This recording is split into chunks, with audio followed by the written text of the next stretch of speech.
বন্ধুরা দেখুন অর্ডার দিয়েছি, এখানে অর্ডার নিয়েছি বন্ধুরা দেখছেন মঙ্গলা বাজার, এখানে এসে টিফিন করছি।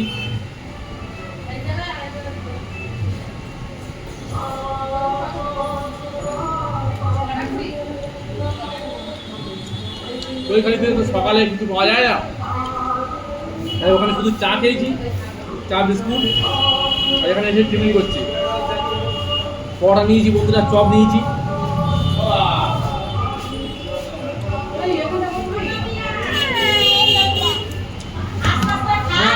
খুব সুন্দর।